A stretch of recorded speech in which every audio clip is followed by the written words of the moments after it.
Welcome. This is Radio Pras.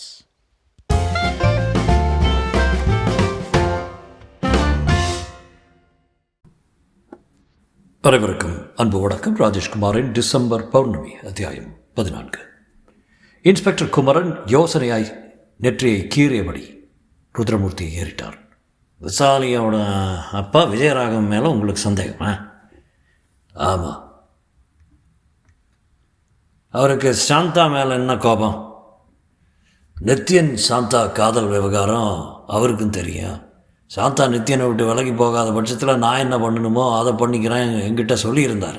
நான் கூட சாந்தா விஷயத்தில் ஃபோர்ஸாக போயிட வேண்டாம்னு அட்வைஸ் பண்ணியிருக்கேன். இந்த விஷயத்தை நீங்கள் ஏன் முன்னாடியே சொல்லலை? விஜயராகவன் அப்படியெல்லாம் பண்ணியிருக்க மாட்டார்னு நினச்சேன். இப்போ நீங்கள் என் மேலே சந்தேகப்படுறதுனால எந்த குற்றமும் செய்யாதுன்னா அவரை கை காட்ட வேண்டியிருக்கு. பட் நான் இதை சொன்னேன்னு தயவு பண்ணி சொல்லிடாதீங்க. இன்ஸ்பெக்டர் குமரன் எழுந்து நின்றார். நத்யன் சார், நான் விஜயராகவன் வீட்டுக்கு போய் அவரை என்கொயர் பண்ணி பார்க்குறேன். நாரு உங்கள் கூட வரட்டுமா சார்? வேண்டாம், நான் தனிப்பட்ட முறையில் போய் விசாரணை பண்ணால்தான் உண்மை வெளியே வரும். ஏதாவது இம்பார்ட்டன்ட் மெசேஜ் இருந்தால் I will telephone you. Be relaxed. Santha உயிரோடு இருந்தால் எப்படியும் கண்டுபிடிச்சிடலாம். Don't worry. நித்யன் கண்களில் நீர் கோர்த்தான். சார், நாளை கழித்து மறுநாள் பௌர்ணமி தினம். அந்த பௌர்ணமி தினத்தில் தான் நானும் சாந்தாவும் கோயிலுக்கு போய் கல்யாணம் பண்ணிக்க முடிவு செஞ்சுருந்தோம். சாந்தா இப்போது காணாமல் போயிட்டா. காணாமல் போனது அவள் மட்டும் இல்லை, என்னோடய வாழ்க்கையை சேர்த்து தான். சாந்தா கிடைக்கலன்னா எனக்கு வாழ்க்கை இல்லை. இந்த பௌர்ணமிக்குள்ளே எனக்கு சாந்தா கிடைக்கணும், இல்லைன்னா நான் தற்கொலை பண்ணிக்குவேன். எஸ், சாந்தா கிடைக்கலைன்னா இந்த டிசம்பர் பௌர்ணமி தான் என்னோடய கடைசி பௌர்ணமி. Don't talk like that Nithyan. வாழ்க்கையோடு போராடி தான் சில வெற்றிகளை சம்பாதிக்க முடியும். சாந்தாவை இந்த பௌர்ணமிக்குள்ளே கொடுக்க வேண்டியது என்னோட பொறுப்பு. இன்ஸ்பெக்டர் குமரன் நித்யன் தோளை மெல்ல தட்டி கொடுத்து விட்டு போர்ட்டிகோல் நின்றிருந்த ஜீப்பை நோக்கி போனார். ஜீப்பில் 20 நிமிஷ பயணம். விஜயராகவனின் வீடு வந்தது. அழைப்பு மணிக்கு வேலை கொடுக்க விசாலி வந்து கதவை திறந்தாள். இன்ஸ்பெக்டரை பார்த்ததும் திகைத்து பின் கேட்டாள், என்ன இன்ஸ்பெக்டர் இந்த நேரத்தில்? தெரியும், இது வரக்கூடாத நேரம்தான். Sorry for the disturbance. என்ன விஷயம்? சாந்தாவை பற்றி ஏதாவது தகவல் கிடைச்சதா சார்? இல்லை, அது விஷயமாக தான் உங்கள் ஃபாதரை விசாரிக்க வந்தேன். விசாலி நெற்றியை சுருக்கினான். சாந்தா விஷயமா அப்பாவை பார்க்க வேண்டிய அவசியம் என்ன சார்? அவசியம் வந்திருக்கு மிஸ் விசாலி. உங்கள் ஃபாதரை கொஞ்சம் கூப்பிட்டு விடுறீங்களா? அப்பா வீட்டில் இல்லை. எங்கே போயிருக்காரு? படப்பையில் இருக்கிற எங்கே பண்ண வீட்டுக்கு. எப்போ போனார்? ஒரு மணி நேரத்துக்கு முந்தைய தான் கிளம்பி போனார். இந்த ராத்திரி நேரத்தில் எதுக்காக பண்ண வீட்டுக்கு போயிருக்கார்? இன்கம் டேக்ஸ் பிரச்சனை சம்மந்தமாக கம்பெனி ஆடிட்டர்கிட்ட தனியாக பேசணுங்கிறதுக்காக போயிருக்காரு. படப்பை பண்ண வீட்டில் டெலிஃபோன் இருக்கா? இருக்கு. நம்பர் கொடுங்க, நான் பேசணும். விசாரி ஹாலின் குறுக்கே மேலே நடந்து நடைபோட்டு டெலிஃபோனை தொட்டு ரிசீவரை எடுத்துக்கொண்டு டயலில் எண்களை தட்டினார். ரிங் போய் ரிசீவர் எடுக்கப்பட்டது. விஜயராகவன் குரல் கொடுத்தார். ஹலோ அப்பா, நான் விசாலி பேசுகிறேன். உங்களை பார்த்து பேசுகிறதுக்காக இன்ஸ்பெக்டர் நம்ம வீட்டுக்கு வந்திருக்காரு. காணாமல் போன சாந்தா விஷயமா உங்ககிட்ட ஏதோ என்கொயர் பண்ணணுமாமே. ரிசீவர் அவர்கிட்ட கொடுக்கட்டுமா? கொடுமா. விசாரி குமரனிடம் ரிசீவரை நீட்டு அவர் வாங்கி காதுக்கு பொருத்தி, sorry for the disturbance sir. என்ன விசாரிக்கணும்? சாந்தாவை நீங்கள் பார்த்துருக்கீங்களா? இல்லை. நித்யன் சாந்தா காதல் விவகாரம் உங்களுக்கு எப்போ தெரியும்? இன்றைக்கி தான் தெரியும். பொய் சொல்லாதீங்க விஜயராகவன். பொய்யா? எஸ், பொய் தான். நித்யன் சாந்தா காதல் விவகாரம் உங்களுக்கு முன்னாடியே தெரியும். இதை பற்றி நீங்களும் ருத்ரமூர்த்தியும் பேசியிருக்கீங்க. அப்படின்னு யார் சொன்னது? ருத்ரமூர்த்தியே சொன்னார். மறுமுனையில் மௌனம் நிலவ குமரன் தொடர்ந்தார். விஜயராகவன், நீங்கள் யார்கிட்ட வேணுமென்னாலும் பொய் சொல்லி தப்பிக்கலாம், ஆனால் போலீஸ்கிட்ட பொய் சொல்லி தப்பிக்க முடியாது. சாந்தா நித்யனை விட்டு விலகி போகாத பட்சத்தில் நான் என்ன பண்ணணுமோ அதை பண்ணிக்கிறேன்னு நீங்கள் ருத்ரமூர்த்தி கிட்ட சொல்லியிருக்கீங்களா இல்லையா? இன்ஸ்பெக்டர், அது லுக் மிஸ்டர் விஜயராகவன், சாந்தா விஷயத்தில் நீங்கள் உண்மையை சொல்லிடுறது பெட்டர்.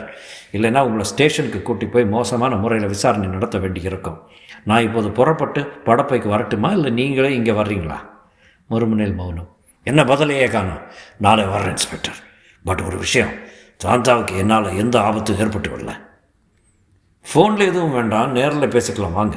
குமரன் ரிசீவரை வைத்து விட்டு பக்கத்தில் நின்றிருந்த விசாரியை ஏறிட்டார். உங்கள் மதர் எங்கே? அவங்க தூங்கிட்டு இருக்காங்க. ஸ்லீப்பிங் டேப்லெட்டை சாப்பிட்டு படுத்துறதுனால யார் பேசிகிட்டு இருந்தாலும் அம்மா எழுந்திருக்க மாட்டாங்க. பை த பை அப்பா என்ன தான் சொன்னார்? பாதி உண்மையை ஒத்துக்கிட்டார். பாதி உண்மையா? ஆமாம், சாந்தா நித்யன் காதல் விவகாரம் தனக்கு முன்னாடியே தெரியுங்கிற உண்மையை ஒத்துக்கிட்டார். இனி சாந்தாவை என்ன பண்ணிக்கிறாருங்கிற உண்மையை இங்கே வந்து சொல்லுவார்னு நினைக்கிறேன். நோ இன்ஸ்பெக்டர், என்னோடய அப்பாவை பற்றி எனக்கு தெரியும். Is not a criminal. ஒரு பெண்ணை கொலை செய்கிற அளவுக்கு அவர் தரந்தாழ்ந்து போக மாட்டார். குமரன் ஒரு போலீஸ் புன்னகை பூத்தார். இந்த காலத்தில் யாரையுமே நம்ப முடியாது மிஸ் விசாலி. நம்ம நாட்டு சட்டத்துறை மந்திரியே ஒரு கொலை குற்ற தொடர்பாக கைது செய்யப்பட்டு இப்போது ஜாமீனில் வெளியே வந்திருக்கார். இன்றைக்கி சொசைட்டியில் இருக்கிற பணக்காரங்களில் பாதி பேர் ஏதாவது ஒரு வகையில் கிரிமினல்ஸ் தான். உங்களுக்கு நித்யனுக்கும்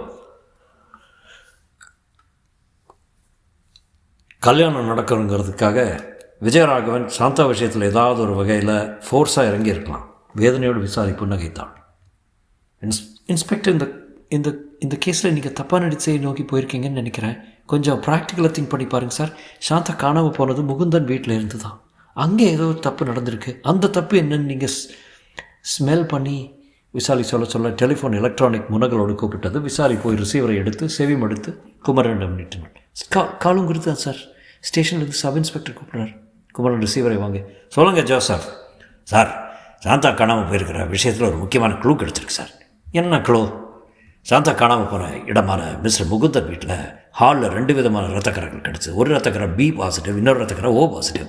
இதில் சாந்தாவோட group B positive. O positive group சாந்தாவோட சம்மந்தப்பட்டவங்கள யாருக்கு இருக்குன்னு ரகசியமாக ஒரு சர்வே எடுத்து பார்த்தப்போ அது நித்யனோட பிளட் குரூப் சார். ஜோசப் சொல்ல குமரன் தேடிக்கிட்டார். நித்யன்கிட்ட சாயங்காலம் கேட்டப்போ தன்னோட பிளட் குரூப் ஏபி நெகட்டிவ்னு சொன்னாரே, போய் சொல்லியிருக்கார் சார். இன்ஸ்பெக்டர் குமரன் மேலும் திடுக்கிட்டவராய் டெலிஃபோனில் கேட்டார். ஜோசப், நீங்கள் என்ன சொல்கிறீங்க? நித்யன் எதுக்காக தன்னோட பிளட் குரூப்பை மாற்றி சொல்லணும்? போலீஸில் மாட்டிக்குவோங்கிறக்கார பயந்தான் சார். சாந்தா காரணமாக காணாமல் போனதுக்கு நித்யன் தான் முழு காரணமாக இருக்க முடியும் சார். ஜோசப், சாந்தாவை கல்யாணம் பண்ணிக்க நித்யன் ஆர்வமாக இருந்திருக்கார். அவரால் எப்படி சாந்தாவுக்கு ஆபத்து வந்திருக்க முடியும்? சார், சாந்தா மாதிரியான ஏழை பொண்ணுகளை காதலிக்கிறது, சந்தோஷமாக இருக்கிறது, இதெல்லாம் நித்யன் மாதிரியான பணக்கார இளைஞர்களுக்கு ஒரு பொழுதுபோக்கு மாதிரி. சாந்தாவை கல்யாணம் பண்ணிக்கிற மாதிரி நித்யன் போலியான ஒரு ஆர்வத்தை காட்டியிருக்கலாம். நீங்கள் சொல்கிற பாயிண்ட்டையும் மனசுக்குள்ளே வச்சுக்கிட்டு நித்யன்கிட்ட விசாரணை நடத்தி பார்க்கலாம். By the by mister Joseph, நித்யனின் உண்மையான பிளட் குரூப் மேட்டர் உங்களுக்கு எங்கேருந்து கிடச்சிது? அவரோட ஃபேமிலி டாக்டர் நர்சிங் ஹோமுக்கு ஃபோன் பண்ணி கேட்டேன். தகவல் சொன்னது யார்? டாக்டரா? இல்லை, பின்ன ஹாஸ்பிட்டலில் இருந்த ஒரு ஸ்டாஃப் நர்ஸு. சரி, நித்யன் இது சம்மந்தமாக நான் விசாரிக்கிறேன். அவர் பிளட் குரூப் விஷயத்தில் பொய் சொல்லியிருந்தாருன்னா ஸ்டேஷனுக்கு கூட்டி போய் லாக்அப்பில் வச்சு விசாரிச்சிட வேண்டியதுதான்.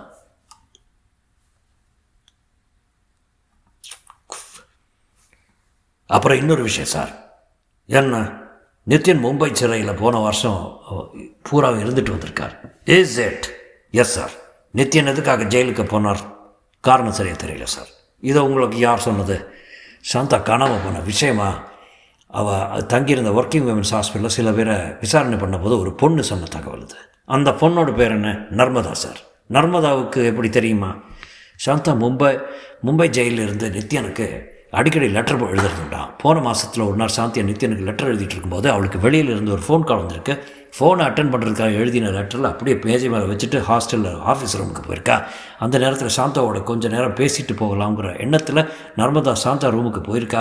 மேஜை மேலே இருந்த லெட்டர் பார்வைக்கு கிடச்சிருக்கு.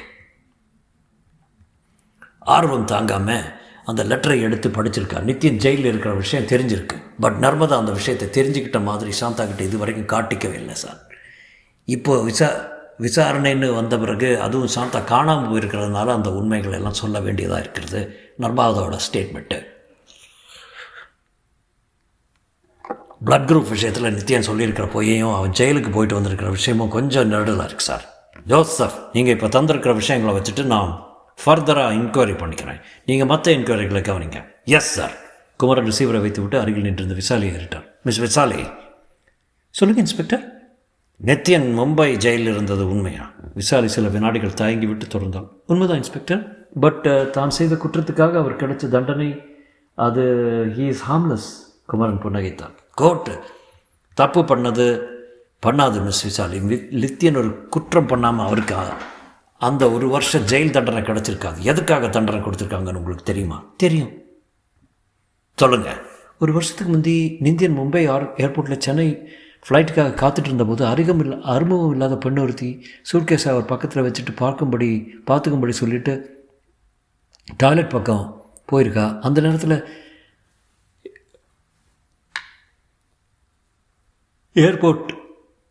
ஏர்போர்ட் போலீஸ் வந்து பயணிகளை லக்கேஜ்களை சோதனை செய்விட்ருக்காங்க. அப்படி சோதனை போட்டதில் அந்த பொண்ணோட சூட்கேஸ்க்குள்ளே போதைப்பொருள் இருந்திருக்கு.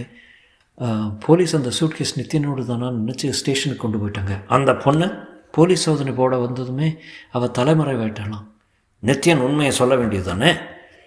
சொல்லியும் மும்பை போலீஸ் கேட்கல. விவகாரத்தை கோர்ட்டுக்கு கொண்டு போய் ஸ்பாட் ஃபிட்னஸை ஏற்பாடு பண்ணி போதை மருந்து கடத்தலில் நித்தியனுக்கும் பங்கு உண்டுன்னு கோர்ட்டில் ப்ரூவ் பண்ணிட்டாங்க. விளைவு ஒரு வருஷ சிறை தண்டனை. ஒரு நிரபராதியை மும்பை கோர்ட்டு அநியாயமாக தண்டிச்சிருச்சு. நித்தியன் நிரபராதியா இல்லையாங்கிறது அந்த கேஸ் ஹிஸ்ட்ரியை படித்து பார்த்தா தான் தெரியும். மும்பை போலீஸ்க்கு தகவல் கொடுத்தா போதும், அடுத்த தபால்லையே நித்தியனோட கேஸ் ஹிஸ்ட்ரி காப்பி என் மேஜைக்கு வந்துடும். இன்ஸ்பெக்டர், நித்தியனை பார்த்தா உங்களுக்கு குற்றம் பண்ணுங்கிற நம்பர் மாதிரியே தோணுது. எந்த காலத்தில் யாரையும் நம்ப முடியாது. நீங்கள் சர்டிஃபிகேட் தர்ற அளவுக்கு இருக்கிற நித்தியன் சாந்தா காணாமல் போயிருக்கிற விஷயத்தில் எங்கிட்டே போய் சொல்லியிருக்கிறார். என்ன போய்? சாந்தா காணாமல் போன இடமான முகுந்தன் வீட்டில் 2 விதமான இரத்தக்கரைகள் இருந்தது. ஒரு இரத்தக்கரை பி பாசிட்டிவ், இன்னொரு இரத்தக்கரை ஓ பாசிட்டிவ். இதில் சாந்தாவோட பிளட் குரூப்பு பி பாசிட்டிவ். இன்னொரு குரூப்பான ஓ பாசிட்டிவ் ரத்தம் சாந்தாவோட சம்மந்தப்பட்டவங்களில் யாருக்கு இருக்குன்ற ரகசியமாக ஒரு சர்வே எடுத்து பார்த்தப்போ அது நித்தியனோட பிளட் குரூப். ஆனால் இன்றைக்கி சாயந்தரம் நித்தியன் கிட்ட உங்கள் பிளட் குரூப் என்னன்னு கேட்டப்போ ஏபி நெகட்டிவ்னு சொன்னார். எதுக்காக அவர் போய் சொல்லணும்? விசாலி முகம் சிவந்தார். சார், சாந்தா காணாமல் போயிருக்கிற விஷயத்தில் நித்தியன் ரொம்ப நொந்து போயிருக்காரு. இந்த நிலைமையில் நீங்கள் அவர் மேலேயே சந்தேகப்படுறது கொஞ்சம் கூட சரியில்லை. பிளட் குரூப் விஷயத்தில் நித்தியன் எதுக்காக போய் சொல்லணும்? மிஸ்டர் இன்ஸ்பெக்டர், கண்ணால் பார்ப்பதும் போய் காதால் கேட்பதும் போய் தீர விசாரிப்பதே மெயின் பெரியவங்க சொல்லியிருக்காங்க. ஸோ நீங்கள் மறுபடியும் இந்த பிளட் குரூப் விஷயமாக நித்தியன்கிட்ட விசாரித்து பாருங்கள், உண்மையான தகவல் கிடைக்கும். குமரன் எழுந்தார். உங்கள் ஃபாதரை நாளைக்கு காலையில் வந்து என்கொயரி பண்ணிக்கிறேன். இப்போ என்னோடய உடனடி தேவை நித்தியன்கிட்ட என்னவோ தப்பு இருக்குது. அந்த தப்பு என்னன்னு தெரிஞ்சால் சாந்தா காணாமல் போனதுக்கு விடை கிடச்சிரும். குமரன் விசாரியிடம் விடை பெற்று கொண்டு ஜீப்புக்கு வந்தார். வேகமாக 20 நிமிட பயணம். ஜீப் போர்ட்டிகோவில் போய் நிற்க தூக்க கலக்கத்தோடு வேலையாளோடி வந்தான். இன்ஸ்பெக்டர் குமரனை பார்த்ததும் கும்பிட்டான். ஐயா, போய் நித்தியனை எழுப்பு. சின்னையாங்களா? அவர் வீட்டில் இல்லைங்களே? இல்லையா? எங்கே போயிருக்காரு? தெரியலைங்கய்யா. 10 நிமிஷத்துக்கு முன்னாடி தான் காரை எடுத்துக்கிட்டு வெளியே கிளம்பி போனார். எங்கே போகிறேன்னு சொல்லலையா? ஒன்றுமே சொல்லிங்கய்யா. ஆனால் ரொம்ப அவசரமாக புறப்பட்டு போனார். அவரோட இடுப்பில். வேலையாள் குரலை இழுக்க குமரன் நெற்றி சுருங்கினார். சொல்லு. அவரோட இடுப்பில் என்ன? துப்பாக்கி சொருகி வச்சுருந்தாங்க. தொடரும்.